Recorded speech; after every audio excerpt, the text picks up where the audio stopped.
Pablo, oriundo de Tarso, capital de Cilicia, nació en el seno de una familia acomodada de artesanos, judíos fariseos de cultura helenística que poseían el estatuto jurídico de ciudadanos romanos.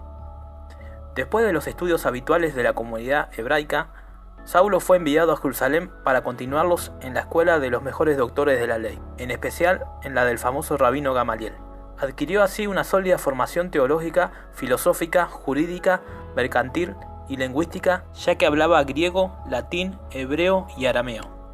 Aparentemente no vivió en Jerusalén hasta algunos años después de la muerte de Cristo. Aparece por primera vez en el año 36, cuando fue lapidado Esteban. En concordancia con la educación que había recibido, precedida por la más rígida observancia de las tradiciones farisaicas, Saulo se significó por aquellos años como un acérrimo perseguidor del cristianismo, considerado entonces una secta herética del judaísmo. Inflexiblemente ortodoxo, el joven Saulo de Tarso estuvo presente no solo en la lapidación de Esteban, sino que se ofreció además a vigilar los vestidos de los asesinos. Los jefes de los sacerdotes del templo le confiaron la misión de buscar y hacer detener a los partidarios de Jesús en Damasco. Pero de camino a esta ciudad, Saulo fue objeto de un modo inesperado de una manifestación prodigiosa del poder divino. Deslumbrado por una misteriosa luz, arrojado a tierra y cegado, se volvió a levantar, convertido ya a la fe de Jesucristo. Según el relato de los Hechos y de varias de las epístolas del propio Pablo, el mismo Jesús se le apareció, le reprochó su conducta y lo llamó a convertirse en el apóstol de los gentiles. En Damasco, luego de que Ananías lo bautizara en nombre de Jesús, Pablo recibe de nuevo la vista y permanece en Damasco cerca de 3 años, en donde debe escapar en un gran cesto desde lo alto de las murallas para que los judíos fanáticos de Damasco no lo maten. De allí fue a Jerusalén, en donde pudo ponerse en contacto con los jefes de la iglesia, con los apóstoles y sobre todo con Pedro, con el cual permaneció cerca de 15 días.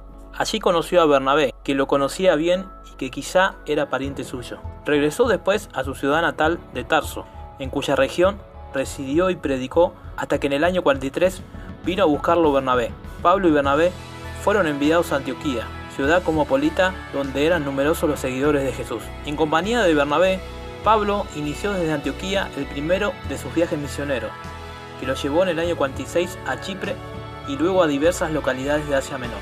En Chipre, donde obtuvieron los primeros frutos de su trabajo, abandonó Saulo definitivamente su nombre hebreo para adoptar el de Pablo, que llevaba probablemente desde niño como segundo apellido. Su romanidad podía parecer oportuna para el desarrollo de la misión, que el apóstol se proponía llevar a cabo en los ambientes gentiles.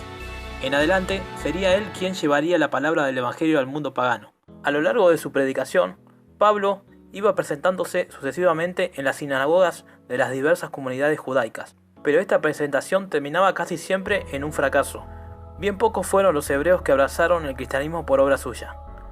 Mucho más eficaz caía su palabra entre los gentiles y entre los indiferentes que nada sabían de la religión monoteísta hebraica. En este primer viaje recorrió, además de Chipre, algunas regiones apartadas de Asia Menor. Creó centros de cristianos en Pergue, Panfilia, en Antioquía, en Listra, Iconio y Derbe de Licaonia. El éxito fue notable, pero también fueron numerosas las dificultades. En Listra escapó de la muerte solo porque sus lapidarios creyeron erróneamente que ya había muerto. Entre el primer y segundo viaje, Pablo residió algún tiempo en Antioquía. Desde entonces marchó a Jerusalén para asistir al llamado Concilio de los Apóstoles. Las cuestiones que iban a tratarse en el concilio eran de una gravedad difícilmente concebible en nuestros días. Había que establecer o rechazar los preceptos judíos para los conversos que procedían del paganismo.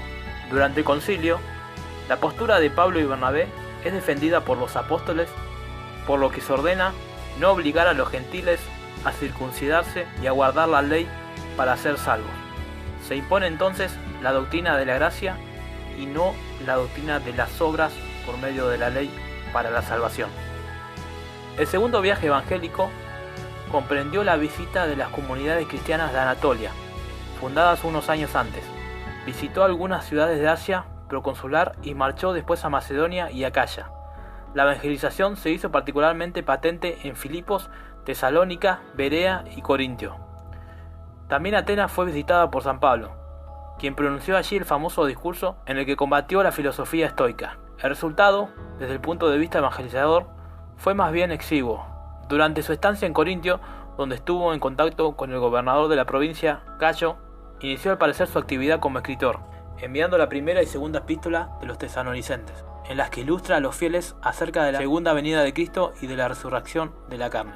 El tercer viaje se inició con la visita a las comunidades de Asia Menor y continuó también por Macedonia y Acaya, donde Pablo estuvo 3 meses, pero como centro principal fue escogida la gran ciudad de Éfeso. Allí permaneció durante casi 3 años, trabajando con un grupo de colaboradores de la ciudad y su región.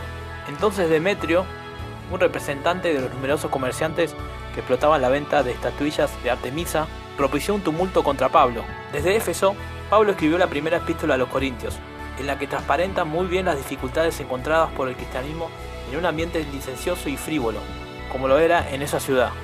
Probablemente se sitúa en la misma ciudad la redacción de la epístola a los Gálatas y la epístola a los Filipenses, en tanto que la segunda epístola de los Corintios fue escrita poco después, en Macedonia. Desde Corintio envió el apóstol la importante epístola a los romanos, en la que trata a fondo la relación entre la fe y las obras respecto a la salvación.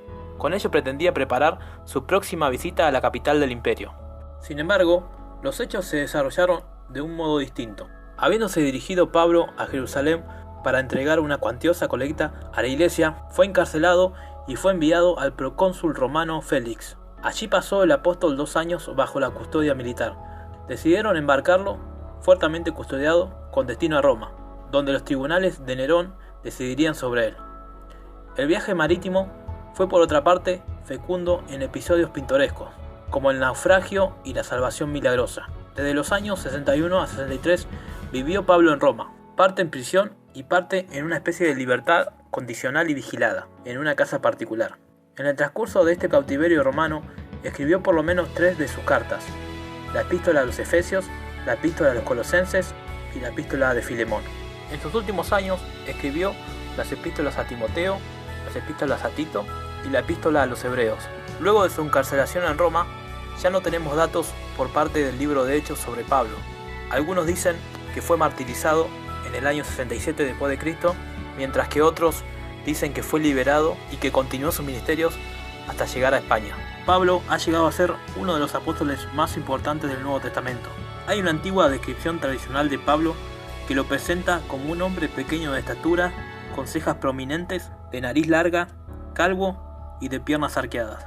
Si te gustó este video, te invito a suscribirte, a compartirlo, a poner me gusta y a comentarlo. Muchas gracias y nos vemos en el próximo video.